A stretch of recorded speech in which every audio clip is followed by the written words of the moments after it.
Hello and welcome to my YouTube channel B Ed study. आज हम इस video में प्याजेस कॉग्निटिव डेवलपमेंट के बारे में बात करने वाले हैं। आज हम इसका एक पूरा ओवरव्यू देखेंगे, कैसे कितनी स्टेजेस ऑफ कॉग्निटिव डेवलपमेंट दी हैं प्याजों ने। ये एक उनका पूरा ओवरव्यू है जिसमें जीन प्याजे ने का फील्ड फोकस लर्निंग स्टेजेस के बारे में बता रखा है। उन्होंने 4 स्टेजेस दी थी। फर्स्ट स्टेज थी sensory motor stage, second pre optional stage, concrete optional और फॉर्मल। ये एक पूरा ओवरव्यू है। इसके बाद हम इनको एक एक्सप्लेनेशन वीडियो में अच्छी तरह समझने वाले हैं। फर्स्ट स्टेज है सेंसरी मोटर स्टेज, जो कि जन्म से लेकर 2 साल तक चलती है। की कंसेप्ट क्या है, इस स्टेज के अंदर ऑब्जेक्ट परमानेंस आ जाती है। बच्चे समझते हैं कि चीज़ें जब होती हैं तब उन्हें दिखाई न दें। क्या कि कोई चीज़ है, जैसे उसकी माँ है, अब उसके सामने नहीं है तो वो समझ जाता है कि वो है पर यहाँ पर नहीं है। ऑब्जेक्ट परमानेंस आ जाती है। इसकी कैरेक्टरिस्टिक क्या है फिजिकल एस्पेक्ट से, कि उसको इस स्टेज में क्रोलिंग आ जाती है। Grasping, sucking, reflex action start हो जाते हैं। उसके बाद नेक्स्ट है इंटेलेक्चुअली एक्सप्लोर करता है वो वर्ल्ड को थ्रो सेंसेस, किसी से देखने से, छूने से और टेस्ट करने से। नेक्स्ट है सोशल, सामाजिक। इसके अंदर smile, recognise, attachment develop start हो जाती है। इमोशनली क्या होता है, उसके अंदर दूसरों के अनजान के प्रति एंजाइटी या फियर आने लगता है। जो ये डिस्ट्रेस, क्यूरियोसिटी दिखाने लग जाता है। जैसे कि एग्जाम्पल के रूप में कोई बच्चा है, वो rattle to hear sounds, look for hidden toys etcetera. Next stage आती है हमारी प्री ऑप्शनल स्टेज। इस स्टेज में क्या होता है, की कंसेप्ट है सिंबॉलिक थिंकिंग।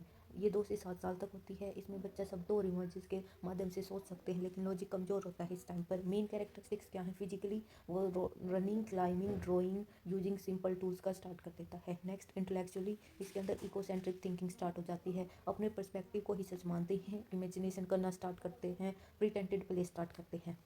नेक्स्ट है सोशल। सोशल में क्या आएगा कि begins to play with other kids, वो दूसरे बच्चों के साथ खेलना शुरू करते हैं। नेक्स्ट इमोशनली, एक्सप्रेस करना अपनी फीलिंग्स को, टेम्पर टेंड्रम शो करना, इंजॉय, मेक बिलीव्स। जैसे एग्जांपल के रूप में child pretend a broom is a horse and takes to it if he like. मतलब बच्चा किसी भी घोड़े का खिलौना है उसको इस तरह से खेलना स्टार्ट कर देता है जैसे कि वो जिंदा है, तो वो अपना इको सेंट्रिज्म मानकर उसको जिंदा मान लेता है। नेक्स्ट स्टेज है हमारी कंक्रीट ऑप्शनल स्टेज। ये स्टेज 17 से 11 साल तक रहती है। इसका की कंसेप्ट क्या है, इस स्टेज के अंदर लॉजिकल थिंकिंग स्टार्ट हो जाती है। कंक्रीट इवेंट, अमूर्त जो चीज़ें हैं उनकी तरफ जब बच्चे रीजनिंग और क्लासिफिकेशन समझ जाते हैं। कैरेक्टरिस्टिक क्या है, फिजिकली बेटर कोऑर्डिनेशन होता है, skilful in games and activities के अंदर। इंटेलेक्चुअली क्या है, अंडरस्टैंड करेगा कन्वर्जेशंस को, quality stay same despite same change, can sort and classify objects. Next है सोशल। इसमें डेवलपमेंट आती है फ्रेंडशिप की, कोऑपरेट करता है ग्रुप एक्टिविटीज़ में। नेक्स्ट इमोशनली, मोर अवेयर्स होता है फीलिंग्स के बारे में, अपनी भावनाओं के बारे में, विकास के बारे में। उसके अंदर सेल्फ कंट्रोल इंप्रूव होने लगता है। जैसे कि एग्जांपल, अंडरस्टैंड करता है बच्चा कि water poured from a tall glass to a short remains the same. क्या इसका क्या मतलब है कि बच्चा समझ जाएगा पानी चाहे इसमें हो चाहे इसमें, उसकी जो वॉल्यूम है वो सेम रहेगी। नेक्स्ट स्टेज है हमारे पास फॉर्मल ऑपरेशनल स्टेज, 12+ ईयर्स में आती है। इसका कंसेप्ट क्या है, एब्स्ट्रैक्ट थिंकिंग, अमूर्त चीज़ों के बारे में सोचना स्टार्ट कर देता है। बच्चा एब्स्ट्रैक्ट आइडियाज़, हाइपोथेटिकल सिचुएशन को समझने लग जाते हैं। कैरेक्टरिस्टिक में फिजिकली प्यूबर्टी रिलेटेड चेंज आएंगी, स्टेमिना और कोऑर्डिनेशन ज़्यादा हो जाएगी। इंटेलेक्चुअली वो लॉजिकली एब्स्ट्रैक्ट कंसेप्ट के बारे में सीखेंगे, plan and solve hypothetical problems. Social, peer relationship becomes more important, identity formation begin start होगी। इमोशनली आइडियलिज्म आएगा, reasoning about morality and justice. Example कैसे, टीनेजर है वो डिबेट करेगा इथिक्स के बारे में, पॉलिटिक्स के बारे में, हाइपोथेटिकल सिचुएशंस के बारे में। उनकी मैथ है वो हाइपोथेटिकली स्टार्ट हो जाती है सब्जेक्ट्स में। स्टडी के दौरान इसमें क्या टिप मिलेगी, हमेशा एज प्लस की कंसेप्ट प्लस एग्जाम्पल याद रखो, जिससे हम एग्जाम में एक अच्छी तरह से क्वेश्चन अटेम्प्ट कर सकेंगे। फिजिकल, इंटेलेक्चुअल, सोशल, इमोशनल को 4 अलग कॉलम्स में नोट कर लें, जिससे एग्जाम में आसान रहेगा याद करना। तो इसमें हमें क्या समझ में आया, हमेशा एज की कंसेप्ट एग्जाम्पल याद रखो, उसके साथ कैरेक्टरिस्टिक के अलग अलग पर्सपेक्टिव को कॉलम में लिखकर अच्छे से एक क्वेश्चन, लॉन्ग क्वेश्चन तैयार हो जाता है। नेक्स्ट हम ये एक पूरा फ्लो चार्ट भी बना सकते हैं एग्जाम के अंदर, जिससे हमें अच्छा हमारा क्वेश्चन अच्छा अटैम्प्ट हो जाएगा। क्या क्या बता रखा है, 4 स्टेजेस हैं, sensory motor, pre optional, concrete और फॉर्मल। ये स्टेज, ये एज, इसके अंदर की कंसेप्ट एंड ये एग्जाम्पल। नेक्स्ट की प्रिंसिपल क्या था प्याजे थ्योरी का, तो फर्स्ट उन्होंने एक स्ट्रक्चर दी थी, मेंटल स्ट्रक्चर, जिसको उन्होंने स्कीमा बोला था। स्कीमा, मेंटल स्ट्रक्चर, ये क्या होती है, बेसिक यूनिट होती है नॉलेज की। इसके अंदर उन्होंने बताया कि असिमुलेशन और रिकमेंडेशन आती है। असिमुलेशन क्या होता है, new information fit in old schema, और रिकमेंडेशन क्या होता है, adjust schema into for a new.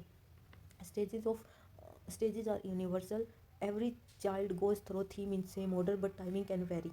Active learning आती है, children learn by doing, experimenting, interesting with environment. Active learning क्या होगी, जब बच्चा सीखने में इंटरेस्ट लेगा किस किस से, बाय डूइंग एक्सपेरिमेंट, और इंटरेस्टिंग होगा अपने चारों तरफ के इन्वायरमेंट से। उन्होंने एक टर्म दी थी कंस्ट्रक्टिविज्म, नॉलेज है वो बनती है, नॉट रिसीव्ड, वो बनाई जाती है, रिसीव्ड नहीं होती। तो उनके मेन प्रिंसिपल में चार चीज़ें हैं। स्कीमाज, स्टेजेस हैं वो यूनिवर्सल हैं, सेम हैं और सेम ऑर्डर में होंगी। नेक्स्ट एक्टिव लर्निंग की बात की थी, उसके बाद उन्होंने कंस्ट्रक्टिविज्म की भी बात की थी। ये टर्म बहुत इंपॉर्टेंट है, जो बीएड, स्टेट, टेट बहुत सारे एग्जाम्स में इंपॉर्टेंट रोल प्ले करती हैं। नेक्स्ट है इंपॉर्टेंस ऑफ पियाजेस थ्योरी। इनकी इंपॉर्टेंस क्या है इस थ्योरी की? सबसे पहले ये टीचर्स को हेल्प करती है अंडरस्टैंड एज अप्रोप्रिएट लर्निंग में, कि हर उम्र के साथ अलग अलग पर्सपेक्टिव अपनाने चाहिए। Next, explain why children think differently at different stage. Explain करती है कैसे बच्चा अलग सोचता है अलग एज में। बेसिक है किसका? Modern educational methods like hand on learning, discovery learning. तो इसमें हमें क्या दो मेथड बताए गए हैं, हैंड्स ऑन लर्निंग और एक होता है डिस्कवरी लर्निंग। मेमोरी टिप हम कैसे याद कर सकते हैं? हम स्ट्रक्चर्स इन स्टेजेस को SPCF से भी याद कर सकते हैं। एसोसिएटेड क्या है? की plus concept plus one simple example. इससे हम एक बहुत अच्छा लॉन्ग आंसर प्रिपेयर कर सकते हैं, जो हमारे बीएड एग्जाम में बहुत ही फ़ायदेमंद होगा। अगर आपको ये वीडियो पसंद आई हो तो लाइक, शेयर और चैनल को सब्सक्राइब करना ना भूलें।